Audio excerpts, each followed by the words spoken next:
देखो ध्यान से देखना, केमिकल इक्वेशंस केमिकल रिएक्शन को रिप्रेजेंट करने का एक शॉर्ट हैंड वे है, ठीक है ना। This is the short representation of a chemical reaction. So you can say that chemical equation is short representation of a chemical reaction.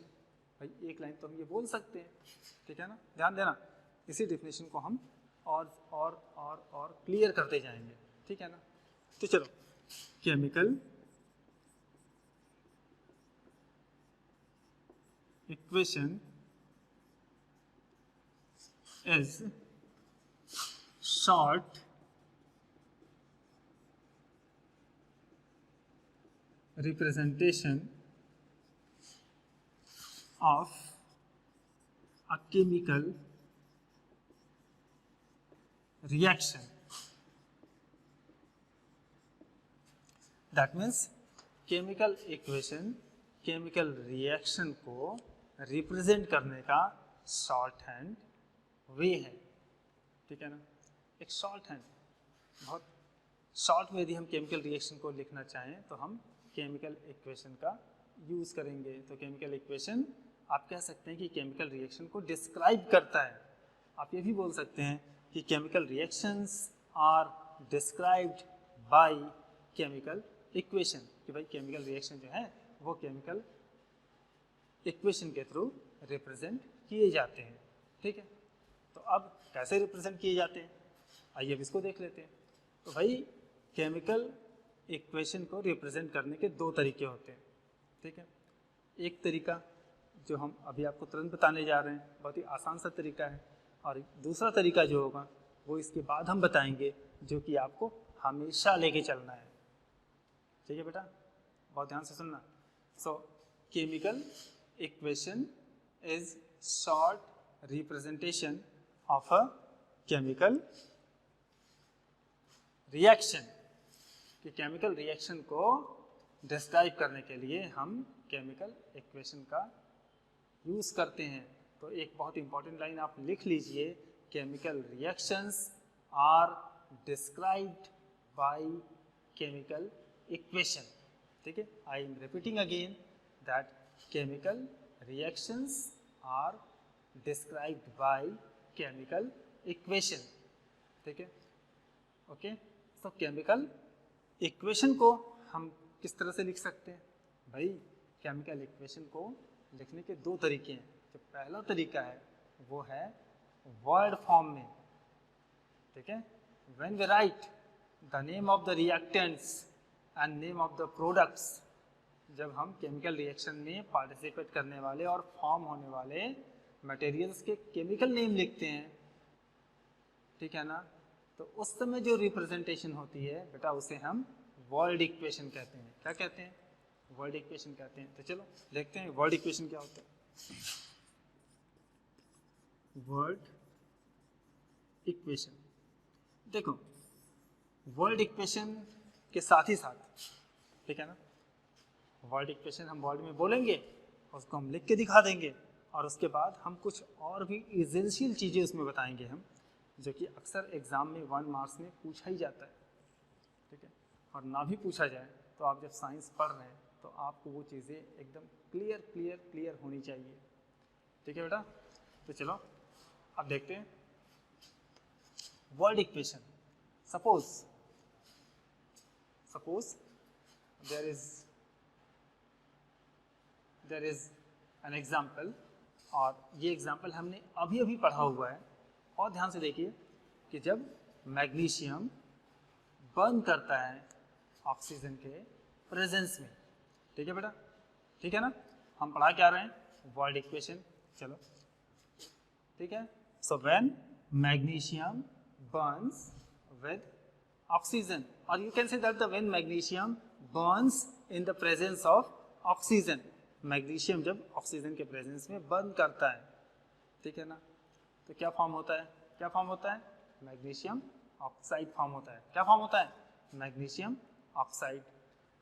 फिर से मेरे वर्ड को ध्यान देना कि magnesium burns in the presence of oxygen. That means magnesium combine करेगा किससे? Oxygen से बेटा। कंबाइन करने के लिए हम क्या कर देंगे? मैग्नीशियम और ऑक्सीजन को क्या करेंगे? प्लस कर देंगे। ठीक है, देखो यहाँ पे तो हम नेम लिखेंगे मैग्नीशियम, मैग्नीशियम प्लस ऑक्सीजन, ये वर्ड इक्वेशन है। और क्या बन के तैयार हो जाएगा? Magnesium oxide. क्या बन के तैयार हो जाएगा? क्या तैयार हो जाएगा? मैग्नीशियम ऑक्साइड तैयार होगा ही होगा। चलो ठीक है, तो हमने इसका केमिकल नेम लिख दिया और ये हमारा वर्ड इक्वेशन बन के तैयार हो गया। तो अब ये बड़े आराम से समझ लो कि जब किसी भी रिएक्शन में हम केमिकल्स के केमिकल नेम लिख करके उसे हम रिप्रेजेंट करते हैं तो उस समय वो इक्वेशन वर्ड इक्वेशन कहलाता है। ठीक है भाई, क्या किया हमने जो केमिकल हमने यूज़ किया, जो केमिकल हमारा फॉर्म हुआ, उसका हमने केमिकल नेम ही तो लिखा है। ठीक है ना? तो जब हम किसी भी इक्वेशन में we use the chemical name of elements, chemical name of compound, then that equation is known as word equation. ठीक है, ठीक बेटा, चलो ठीक है, वेरी गुड। तो आप कह सकते हैं कि सर वर्ड इक्वेशन तो बड़ा आसान है, बहुत अच्छा है कि वर्ड इक्वेशन में हमको जो जो मटेरियल लेना है हम उसका नाम लिख देंगे, यदि उसको हम मिला रहे हैं तो हम प्लस का साइन लगा देंगे, एरो बना देंगे और उसके बाद जो प्रोडक्ट फॉर्म होगा उसका भी नाम लिख देंगे। हम कहेंगे हाँ बेटा बिल्कुल बहुत अच्छा है। ठीक है, सब कुछ बहुत अच्छा है। वर्ड इक्वेशन भी आपको आना चाहिए। एग्जाम में भी कभी कभी एग्जामिनर स्टूडेंट्स को चेक करने के लिए वर्ड इक्वेशन के भी क्वेश्चन देता है कि देखें बेटे को केमिकल नेम आता है कि नहीं। ठीक है ना, समझ में आया? तो अब सोचो, तो वर्ड इक्वेशन आप कैसे बनाएंगे? जब आप मटेरियल के, जिस मटेरियल को आप यूज़ कर रहे हैं उसके केमिकल नेम लिखेंगे और उस रिएक्शन में जो सब्सटेंस बन के तैयार हो रहा है उसके नेम लिखेंगे, तो उस समय आपका वर्ड इक्वेशन तैयार हो जाएगा। ध्यान देना, ये जो भी हम केमिकल इक्वेशन लिख रहे हैं, ये केमिकल इक्वेशन केमिकल रिएक्शन को रिप्रेजेंट कर रहा है। ये दिमाग में आपके हर समय रहना चाहिए कि बेटा कि हम जो भी केमिकल इक्वेशन लिखेंगे वो केमिकल रिएक्शन को रिप्रेजेंट करेगा। ये चीज़ आपको छोड़नी नहीं है। आप जब भी रिएक्शन लिखिए तो सोचो कि यार ये, जब भी आप इक्वेशन लिखो तो आप सोचो कि ये ज़रूर केमिकल रिएक्शन से रिलेटेड है। रिलेटेड क्या है? ये उसी को रिप्रेजेंट कर रहा है। ठीक है ना, राइट? अब चलो इसमें अब थोड़ी सी और चीज़ देख लेते हैं। देखिए, वर्ड इक्वेशन को रिप्रेजेंट करते समय हमने यूज़ किया प्लस का साइन। प्लस का साइन क्या बताता है? प्लस का साइन ये बताता है कि जब रिएक्टेंट्स 2 और मोर देन 2 हो, भाई जब रिएक्टेंट्स 2 और मोर देन 2 हो तो हम दोनों रिएक्टेंट के बीच में क्या लगा देंगे? प्लस लगा देंगे। ठीक है, ठीक है ना? क्या बोला हमने? जब रिएक्टेंट 2 और मोर देन 2 हो, मतलब रिएक्टेंट क्या? पहले रिएक्टेंट सोच लो क्या होता है। रिएक्टेंट वो मटेरियल होते हैं जो कि केमिकल रिएक्शन में क्या करते हैं? पार्टिसिपेट करते हैं। क्लियर? सो रिएक्टेंट्स आर दो substance which participate in a chemical reaction. बहुत ध्यान से सुनना, फिर से सुन लो, अच्छे से सुन लो भाई। रिएक्टेंट्स आर दो substance which take part in a chemical reaction. ठीक है, तो यहाँ पे जब हम देखें तो रिएक्टेंट्स हमारे क्या हैं? मैग्नीशियम है एंड ऑक्सीजन है। ठीक है ना, और रिएक्टेंट्स यहाँ पे 2 और मोर हैं। तो हमने क्या बोला कि बेटा जब रिएक्टेंट 2 और मोर देन 2 होंगे तो हम दोनों रिएक्टेंट के बीच में क्या बताएंगे? कौन सी साइन लगा देंगे? प्लस की साइन लगा देंगे। ठीक, ठीक है, चलो ठीक है। तो यहाँ से हमें एक नई चीज़ दिखाई दी कि रिएक्टेंट क्या होता है। क्या बताओगे? Reactants are the substance which take part in a chemical reaction. क्या बोलेंगे हम? Reactants are the substance which take part in a chemical reaction। Reactants क्या होते हैं? रिएक्टेंट्स वो सब्सटेंस होते हैं जो कि केमिकल रिएक्शन में पार्टिसिपेट करते हैं। ठीक है, क्या बताते हैं कि रिएक्टेंट्स आर दो substance which participate in a chemical reaction. ठीक है, अब चलो आगे आते हैं। एक नई चीज होती है यहाँ पे, फिर से प्रोडक्ट्स लेते हैं। प्रोडक्ट्स क्या होता है? इस वर्ल्ड इक्वेशन में देखो बेटा, इस वर्ल्ड इक्वेशन में यहाँ पर मैग्नीशियम ऑक्साइड फॉर्म हुआ है। ठीक है ना, इस वर्ल्ड इक्वेशन में मैग्नीशियम ऑक्साइड फॉर्म हुआ है। तो आप सोचो कि ऐसा कोई भी सब्सटेंस जो केमिकल रिएक्शन होने पर फॉर्म होता है, ठीक है, केमिकल रिएक्शन के रिजल्ट के रूप में फॉर्म होता है, उसे हम क्या बोलते हैं? प्रोडक्ट बोलते हैं। तो हम प्रोडक्ट को कैसे डिफाइन करेंगे? आप सोच लो कि substance which is formed as a result of chemical reaction, they are known as product. क्या बोलेंगे? देखो यहाँ पे प्रोडक्ट्स हम कैसे डिफाइन करेंगे? प्रोडक्ट्स हम कैसे डिफाइन करेंगे? सब्सटेंस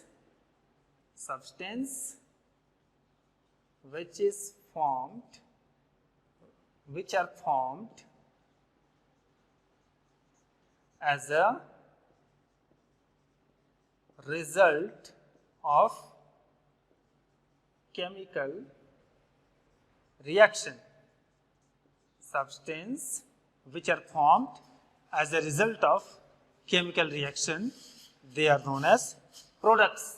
अब बेटा देखो, जो सब्सटेंस यहाँ पे फॉर्म हो रहा है, दिस इज मैग्नीशियम ऑक्साइड। तो आप क्या बोलेंगे कि सर जो मैग्नीशियम ऑक्साइड है ये हमारा प्रोडक्ट है। ठीक है ना। तो जैसे अब यहाँ पे हमने क्या देख लिया, देखो वर्ल्ड इक्वेशन जब हम पढ़ रहे हैं तो हमें वर्ल्ड इक्वेशन रिप्रेजेंट करते हैं, इसमें जो जो चीज़ें हमें जाननी चाहिए वो सारी चीज़ें हम जानेंगे। तो पहली चीज़ हम क्या जानेंगे कि वर्ल्ड इक्वेशन में हम सिंबल और फॉर्मूले का नेम लिखते हैं। ठीक है ना, जो भी सब्सटेंस हम यूज़ कर रहे हैं उसका केमिकल नेम लिखते हैं। ठीक है, उसका एग्जैक्टली नेम क्या है वो लिखते हैं वर्ड के फॉर्म में। ठीक है, फिर हम देखते हैं कि जो सब्सटेंस हम यूज़ कर रहे हैं वो आपका हो जाएगा रिएक्टेंट, और जो सब्सटेंस फॉर्म हो रहा है वो सब्सटेंस हो जाएगा प्रोडक्ट्स। लेकिन हमें बोर्ड के हिसाब से डेफिनेशन भी तो लर्न करनी है, तो उसके अकॉर्डिंग हम रिएक्टेंट की डेफिनेशन क्या देंगे? हम रिएक्टेंट की डेफिनेशन देंगे कि substance which take part in a chemical reaction are known as reactant, and products में हम बोलेंगे substance which are formed as a result of chemical reaction, they are known as product. ठीक है, clear? चलो ठीक है, very good. So in this reaction when magnesium it burns in the presence of oxygen, it forms magnesium oxide. Magnesium and oxygen are reactant, क्योंकि बेटा reactant को हमेशा इस एरो साइन के लेफ्ट साइड लिखा जाता है। क्या बोले? रिएक्टेंट को एरो साइन के टुवर्ड्स लेफ्ट लिखा जाता है, और जो प्रोडक्ट्स होते हैं वो हमेशा एरो के राइट साइड लिखा जाता है। दैट मीन्स एरो के राइट साइड का मतलब बेटा जो एरो की हेड होती है, ठीक है ना, हेड की तरफ प्रोडक्ट्स जो होते हैं, हेड की तरफ जो मटेरियल होते हैं वही प्रोडक्ट होते हैं। ठीक है ना, ठीक है। तो ऐसे आप समझ लो कि एरो से लेफ्ट साइड में रिएक्टेंट और एरो के राइट साइड में प्रोडक्ट। ठीक है, तो क्लियर हुआ रिएक्टेंट प्रोडक्ट होगा, तो बहुत अच्छा है। और अब हम देखते हैं कि भाई केमिकल इक्वेशन, ठीक है ना, केमिकल इक्वेशन को हम एग्जैक्टली कैसे लिख सकते हैं। ठीक है, वर्ड इक्वेशन भी एक तरीका है, वर्ड इक्वेशन भी एक तरीका है केमिकल इक्वेशन को लिखने का, लेकिन बहुत सारे रूल्स ऐसे होते हैं केमिस्ट्री में, कुछ लॉज हैं जो कि वर्ड इक्वेशन को परमिट नहीं करती हैं, एग्री नहीं करती हैं। इसलिए हम केमिकल इक्वेशन को लिखने के एग्जैक्ट वे पे जाते हैं, जहाँ पे केमिकल इक्वेशन को लिखते समय हम यूज़ करते हैं एलिमेंट्स के सिंबल और कंपाउंड्स के फार्मूला को। ठीक है ना, ठीक है। तो चलो वर्ड इक्वेशन भी बहुत इंपॉर्टेंट है। भाई देखो एग्ज़ाम में तो वर्ड इक्वेशन पे भी क्वेश्चन आ सकते हैं, ठीक है ना। ऐसा नहीं कि आप सिंबल और फार्मूला के साथ आप परफेक्ट हो जाइए तो आप वर्ड इक्वेशन को छोड़ ही दीजिए। भाई वर्ड इक्वेशन ही तो हमें एग्जैक्ट नेम केमिकल का बताता है, ठीक है ना। रिएक्टेंट्स क्या होते हैं, प्रोडक्ट्स क्या होते हैं, इसके बारे में जानकारी हमें कौन दे रहा है, वर्ड इक्वेशन से ही तो मिल रहा है हमें, ठीक है ना। लेकिन जब हम रूल को लेकर के चलेंगे, केमिस्ट्री के कुछ लॉज हैं उसको लेकर के चलेंगे, देन हमें थोड़े से सिंबल्स और कंपाउंड को यूज़ करते हुए चलना पड़ेगा, क्योंकि यहाँ पर हमें ओबे करना है, हमें उस रूल को देखना है जो कि रूल गवर्न करता है law of conservation of mass को, ठीक है ना, law of conservation of mass को। क्लियर। तो चलो जो नेक्स्ट टॉपिक है हमारा वो है राइटिंग अ बैलेंस्ड इक्वेशन, ठीक है ना, ठीक है। तो चलो फिर से देख लेते हैं।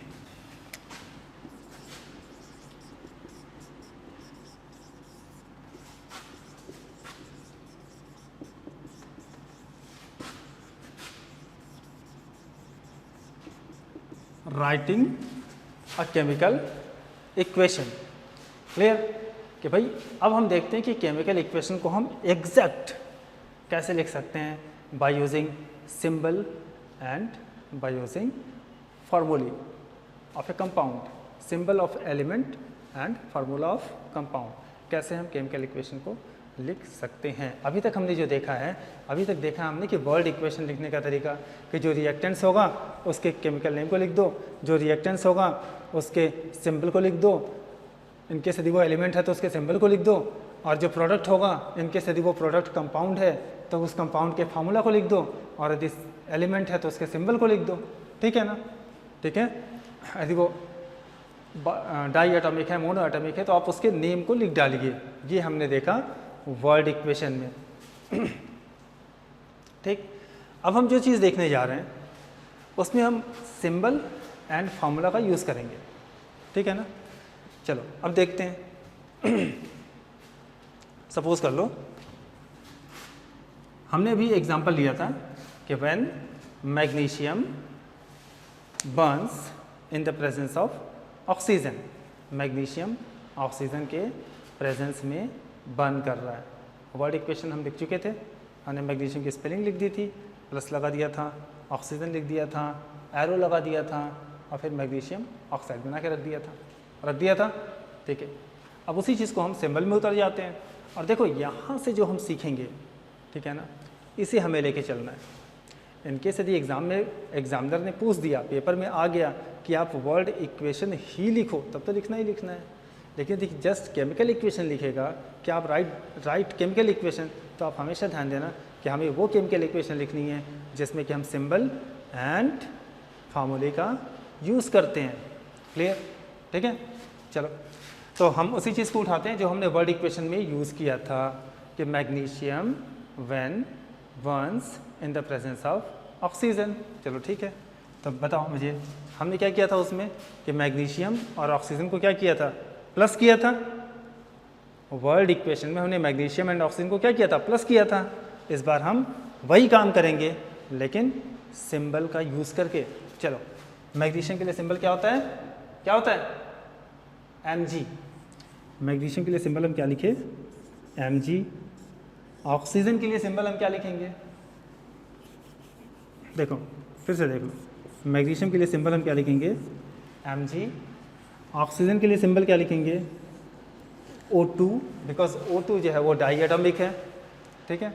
मैग्नीशियम के लिए सिंबल हमने लिखा Mg, ऑक्सीजन के लिए लिखा O2, और ये मिलकर के क्या दे देगा, MgO। गुड, ठीक है। तो ये हमारा सिंबल एंड कंपाउंड के फॉर्म में इक्वेशन लिखा जा चुका है, बिल्कुल ठीक है ना। चलो ठीक, गुड, वेरी गुड। अब हम इसमें कुछ ऐसी भी चीज़ आपको बताएंगे, बहुत छोटी सी चीज़ है हाँ, लेकिन रिएक्शंस लिखते समय इसका ध्यान देना होता है। और कभी कभी क्या होता है कि कभी कभी एग्जामिनर के मूड के ऊपर है, वो आपसे पूछ भी सकता है कि भाई चलो इस इक्वेशन में यदि यहाँ पे S लिखा हुआ है, इस S का क्या मतलब होता है, यहाँ पर G लिखा हुआ है, इस G का क्या मतलब होता है, यहाँ पर फिर S लिखा हुआ है, इसका मतलब क्या होता है।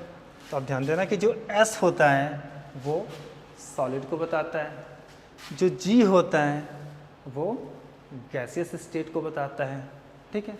कभी कभी L भी लिखा होता है, वो लिक्विड को बताता है, ठीक है ना। जैसे सपोज कर लो हम एक एग्जांपल ले लें, H2 + O2 और यहाँ बन के तैयार हो जाएगा क्या, H2O, ठीक है। तो यहाँ पर H2 जो है वो गैस है, ऑक्सीजन जो है वो क्या है, गैस है, और ये क्या है, लिक्विड है, ठीक है ना।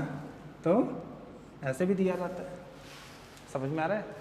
तो ये छोटी छोटी चीज़ें जो रिएक्शन में लिखी जाती हैं इक्वेशन बनाते समय, ज़रूर इसे ध्यान रखा जाता है, क्योंकि कभी कभी प्रिंटेड जो इक्वेशन आते हैं उसमें पूछता है कि चलो बताओ what does the S indicate, हाँ, what does the G indicate.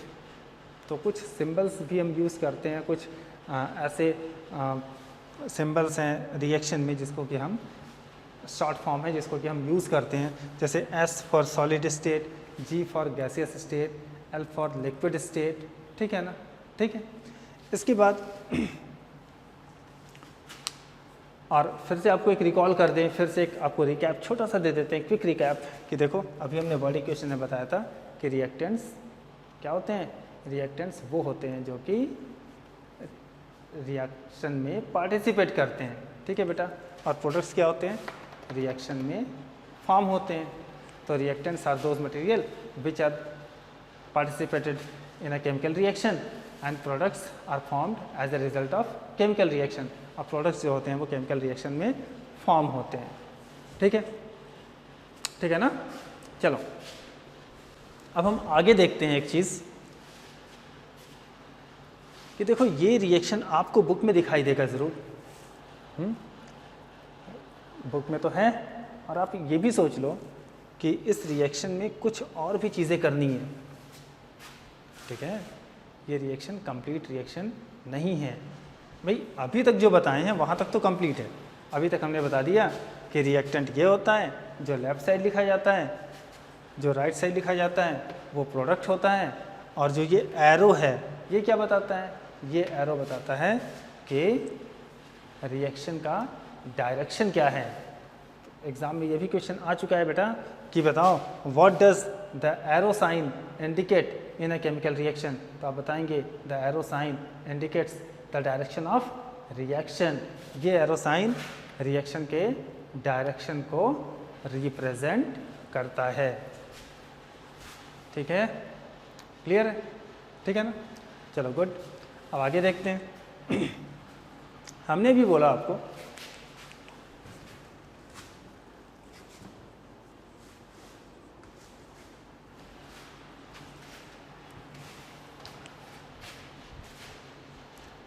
देखो बेटा, अभी तक जो हम पढ़ लिए कि केमिकल इक्वेशन केमिकल रिएक्शन को रिप्रेजेंट करता है। केमिकल इक्वेशन लिखने के 2 वेज होते हैं। पहला होता है वर्ड इक्वेशन, ठीक है ना, और सेकंड होता है in which we use symbol and compound, ठीक है, we use symbol of element and formula of compounds, ठीक है। तो by using symbol and formula of compound, और ध्यान से, the equation is written in this way, equation इस तरह से लिखा जाता है।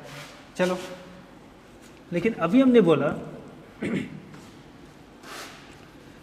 कि आप अपनी बुक में देखेंगे कि रिएक्शन सर ने बता दिया कि Mg + O2 MgO, लेकिन पता नहीं कहाँ से MgO के आगे 2 लिखा हुआ है, ठीक है ना। फिर आप देखेंगे बुक में कि H2 + O2 = H2O, पता नहीं कहाँ से सर ने H2O के आगे फिर 2 लगा दिया है और यहाँ भी H2 के आगे 2 लगा दिया है। ये कौन सा खेल है, ठीक है ना, ये प्रॉब्लम आती है, बहुत सारे बच्चों को आती है, ठीक है। तो इसके लिए हम क्या करते हैं, हमने अभी थोड़ी देर पहले बताया कि देखो वर्ल्ड इक्वेशन बेटा सही है, ठीक है, वर्ल्ड इक्वेशन भी बताता है कि रिएक्टेंट क्या है, प्रोडक्ट क्या है, ठीक, लेकिन world equation law of conservation of mass को क्लियर नहीं कर पाता है, ठीक है। लेकिन जब हम उसी केमिकल इक्वेशन को bye using symbol of element and formula of compound लिखते हैं तो वो equation law of conservation of mass के अकॉर्डिंग सेटिस्फाइड किया जाना चाहिए, ठीक है। इन केस यदि कोई ऐसा इक्वेशन है जो फर्स्ट टाइम आपने लिख दिया, ठीक है ना, फर्स्ट टाइम आपने लिख दिया और आपको ऐसा लगता है कि नहीं ये law of conservation of mass को फॉलो नहीं कर रहा है, तो उस समय हम उस इक्वेशन को क्या बोलते हैं, स्केलेटल केमिकल इक्वेशन। स्केलेटल समझते हैं, जैसे स्केलेटल एक कंकाल होता है ना, ठीक है, तो स्केलेटल केमिकल इक्वेशन या हम उसे बोल सकते हैं अनबैलेंस्ड केमिकल इक्वेशन, मतलब एक ढांचा है, पूरी तरह से कंप्लीट नहीं है, ठीक है ना। चलो, तो जो नेक्स्ट टॉपिक हमारा है एनसीईआरटी से, that is writing a balance chemical equation, कि बैलेंस केमिकल इक्वेशन हम कैसे लिखेंगे, ठीक है। So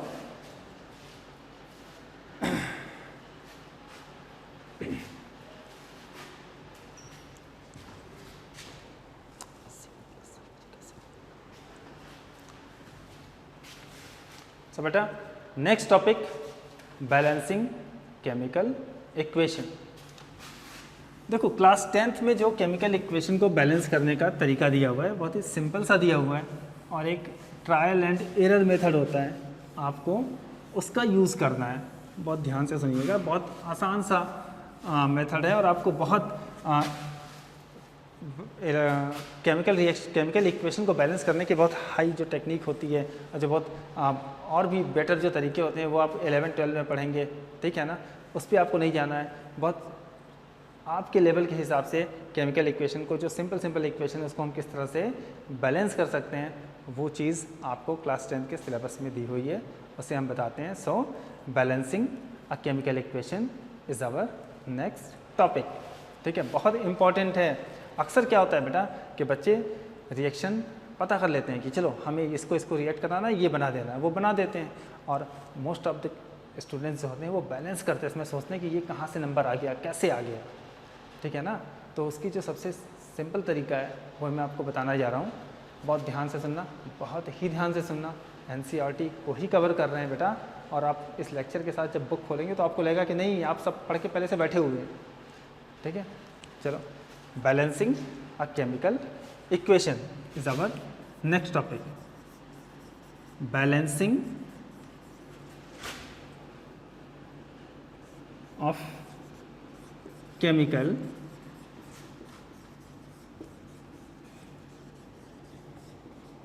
equation. चलो, कैसे हम केमिकल इक्वेशन को बैलेंस कर सकते हैं, ठीक है ना। तो देखो कैसे हम बैलेंस कर सकते हैं, तो हम आपको एक एग्जाम्पल के साथ बताना शुरू करते हैं, ठीक है ना।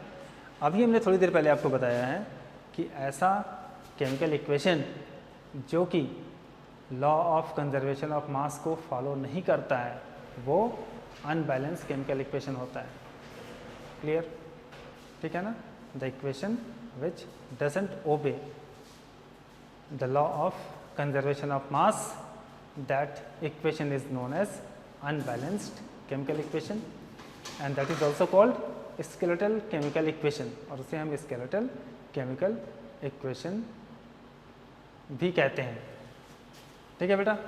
अब देखो, अब तुम पूछोगे कि सर ये law of conservation of mass क्या होता है, तो आपको पता है कि law of conservation of mass आप क्लास 9th में पढ़ चुके हैं। Law of conservation of mass क्या कहता है बेटा कि मास can neither be created nor be destroyed. फिर से बता दें, मास can neither be created nor be destroyed in a chemical reaction, ठीक है। फिर से हम रिकॉल कर लेते हैं क्लास 9 की चीज़ कि भाई किसी भी केमिकल रिएक्शन में रिएक्टेंट की जितनी मास होती है उतनी ही मास प्रोडक्ट में होगी, तो ना ही मास हम गेन कर सकते हैं और ना ही मास हम लूज़ कर सकते हैं। ठीक है ना, यही था बिल्कुल। तो चलो, law of conservation of mass क्या होता है ये भी हम जान गए कि मास can neither be created nor be destroyed in a chemical reaction. Clear? So exactly balanced equation should obey the law of conservation of mass, कि जो भी इक्वेशन बैलेंस्ड है वो law of conservation of mass को follow करना ही चाहिए। और in case यदि वो equation law of conservation of mass को फॉलो नहीं कर रहा है तो उस समय हम बोलेंगे कि ये अनबैलेंस्ड केमिकल इक्वेशन है। ठीक है ना? ठीक है, चलो वेरी गुड। अब बताते हैं कि जो अनबैलेंस्ड केमिकल इक्वेशन है बेटा, इसे कंप्लीट इक्वेशन नहीं माना जाता है। ठीक है ना? जो अनबैलेंस्ड केमिकल इक्वेशन है इसको हम हमेशा करेक्ट इक्वेशन नहीं मानते हैं। ठीक है, तो हमेशा मुझे अनबैलेंस्ड केमिकल इक्वेशन को बैलेंस्ड करना ही होता है। तो यही चीज़ हम आपको बताने जा रहे हैं कि हम कैसे केमिकल इक्वेशन को बैलेंस करेंगे। ठीक है, चलो अब तुम बोलोगे कि सर ठीक है, आपने इतना तो बता दिया कि जो इक्वेशन है वो law of conservation of mass को फॉलो करना चाहिए, तो हमें ये कैसे पता चलेगा कि ये फॉलो कर रहा है और ये इक्वेशन फॉलो नहीं कर रहा है? भाई बात बिल्कुल सही है, भाई ये बिल्कुल सही है, आपका कहना सही है कि सर आपने बता दिया कि जो equation law of conservation of mass को फॉलो करेगा तो वो बैलेंस्ड इक्वेशन होगा, और जो equation law of conservation of mass को फॉलो नहीं करेगा वो अनबैलेंस्ड होगा। तो लेकिन ये तो आप न जानते हैं, तो हम लोग कैसे जानेंगे कि वो फॉलो कर रहा है कि नहीं कर रहा है? तो ठीक है, चलो हम बताते हैं वो कर रहा है कि नहीं कर रहा है। तो उसके लिए हम करते क्या हैं बेटा कि रिएक्टेंट साइड में जितने भी एलिमेंट हैं, ठीक, बहुत ध्यान से, रिएक्टेंट साइड में जितने भी एलिमेंट हैं उसके ईच एलिमेंट के एटम का नंबर अलग अलग। ठीक है, फिर से सुन लो क्या बोलते हैं। किसी भी इक्वेशन में रिएक्टेंट साइड में जितने भी एलिमेंट हैं सो ईच एलिमेंट का number of atom product side के ईच एलिमेंट के नंबर ऑफ एटम के इक्वल है, तब तो वो बैलेंस्ड है, और यदि नहीं है तो वो बैलेंस्ड नहीं है। मैंने क्या बोला?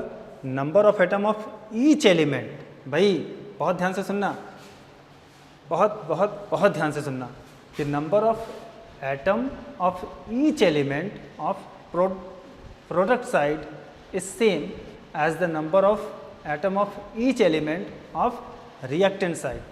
ठीक है, आप पहले रिएक्टेंट भी यूज़ कर सकते हैं, प्रोडक्ट भी यूज़ कर सकते हैं। So number of atom of each element of reactant side is equal to the number of atom of each element of product side. Such equation is said to be balanced. समझ में? ठीक है, देखो लिख देते हैं, if the number of atom of each element of reactant side is equal to the number of atom of product side, then the equation is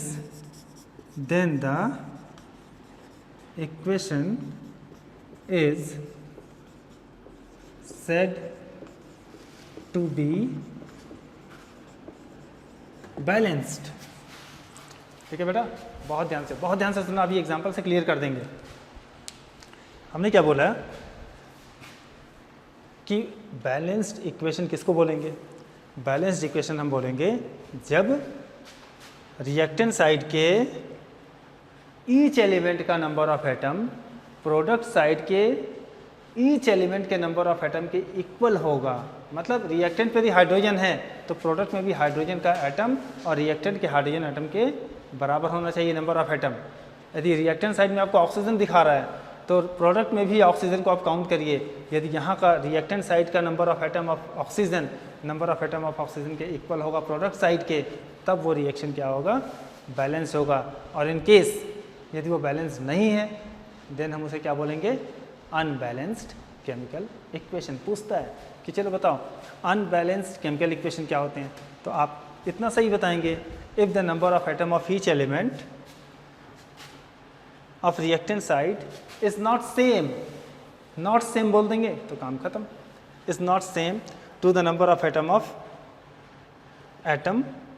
of product side, then the equation is said to be balanced.